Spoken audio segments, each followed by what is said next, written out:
Alam mo, hindi lahat ay Pasko, kaya dapat tayong makontento kung ano yung meron tayo and ano yung narating natin. And dapat wag tayong maghangad ng sobra-sobra kasi kapag sobra na talaga is nagiging masama na siya. By the way, I would like to congratulate Chelsea Fernandez for landing sa top 15 finalist ng Miss Globe 2022. Pati na rin kay Gabriel Basiano for one of the top 20 finalists ng Miss Intercontinental 2022. So, napakalaking karangalan ito para sa Pilipinas na nag-place ang Philippines sa mga international competitions na ito. Kaya the best thing is to accept and let's move on kasi marami pa namang years and pagkakataon na sasali ang Pilipinas sa Miss Globe and Miss Intercontinental and marami pa tayong chance na makapag-uwi ng corona in the future. Kahit na hindi man nag-back-to-back ang Philippines sa Miss Intercontinental and Miss Globe, pasalamat pa rin tayo kasi continuous pa rin yung placement streak natin. And, syempre, hindi na unplace ang Pilipinas sa mga international pageants na ito kasi nga malaki talagang bonus na nakuha sila or na-penetrate nila ang top 20 tsaka top 15 semi-finalists. Uunahin natin si Gabriel Basiano. So, ano nga ba ang probable reasons kung bakit hindi siya nakapasok sa top 5? And in my own opinion, yung napansin ko lang, pwede nyo akong i-bash dito, kasi opinion ko lang naman, is that yung mga pasabog niya sa Binibining Pilipinas, lalo na yung mga gowns niya, mukhang baka hindi same yung taste sa international crowd, tsaka international na panels. Hindi natin masisisi if ever hindi yon naging tumpak or hindi yung naging impressive para sa mga international audiences kasi nga may kanya-kanya tayong taste. Malay mo, yung parang gustong-gusto mong taste ay hindi pala bet ng iba. So parang ganun yung main point ko. Tapos, ang isa pa, even if she's one of the most prepared candidate, makikita mo naman yung preparation niya, makikita mo yung confidence factor niya, tapos lahat ng gamit, alam mo yun, yung perfect talaga sa kanya.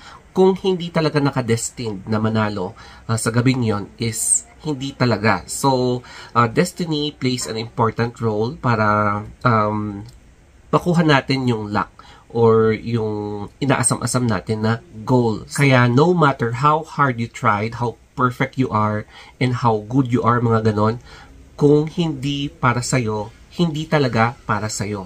Pati na rin sa Q&A.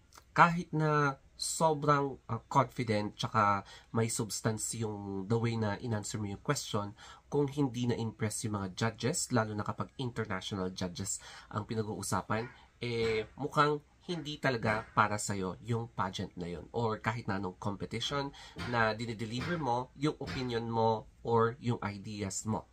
Anyway, magiging advantage ito ni Gabriel Basiano if ever man na sasali ulit siya sa national pageants, para mas malaki yung chance niya na manalo. And malay mo, sasali siya sa Miss Universe Philippines and she might be the next successor of Celeste Cortesi. O diba? How about kay Chelsea Fernandez? Bakit hindi rin siya nakapasok sa top 5? And ito lang yung isa din sa mga napansin ko. You can also bash me na kung saan usap-usapan yung inconsistency ng kanyang styling. So, parang ang dami na-disappoint sa kanyang style.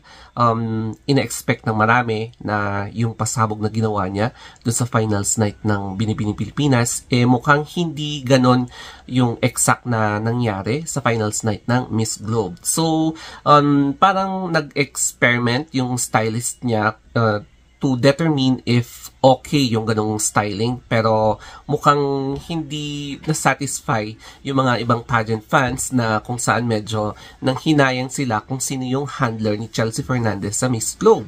Ang pangalawa is, eto na naman, kahit na sobrang okay yung pagka-deliver mo ng sagot mo sa mga questions is iba talaga yung taste ng international audience. So, if you think na dito sa Pilipinas, okay yung delivery ng sagot ni Chelsea Fernandez, ang pinag-uusapan natin dito is international audience na meron silang ibang point of view, iba yung kanilang parang impression sa mga answers, unlike dito sa Pilipinas. So, hindi mo talaga pwedeng ma-please lahat.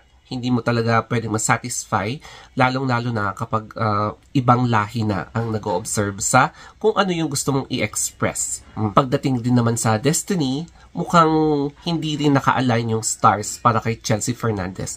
So, ibig sabihin, kung hindi talaga para sa iyo ang Miss Globe, so pwede mo namang i-try ang ibang luck sa pag-join ng ibang national pageants. So, parang similar din kay Gabriel Basiano na if it's not for you, then it's not for you.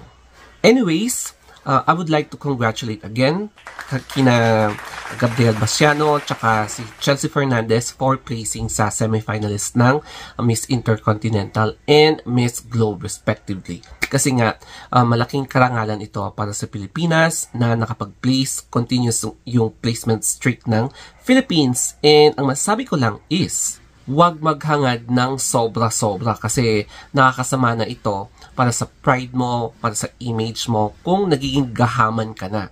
It's okay sa atin na nakapag-place na tayo kasi meron na tayong corona sa both Intercontinental and Globe pageants. Kaya sana makontento tayo and let's give chance para sa other countries na magkaroon din ng crown. So, once again, I would like to congratulate sa winners ng Miss Intercontinental na si Miss Vietnam and kay Miss Globe na si Dominican Republic. And syempre, naka-align na talaga yung stars sa kanila. Well-deserved yung kanilang performance. Maggalit man kayo, magwala man kayo, or magwelga kayo sa kalsada, wala na kayong magagawa kasi na-proclaim na ang nanalo sa mga pageants na ito. So, that's it. Thank you very much. I hope may natutunan kayo dito sa vlog na ito. And yes, if you like my channel, my content, you are free to subscribe and follow my social media accounts, Facebook page, TikTok, Twitter, Instagram. Ayan, ano pa ba? Yun lang. So, that's it for today. Thank you and have a wonderful day.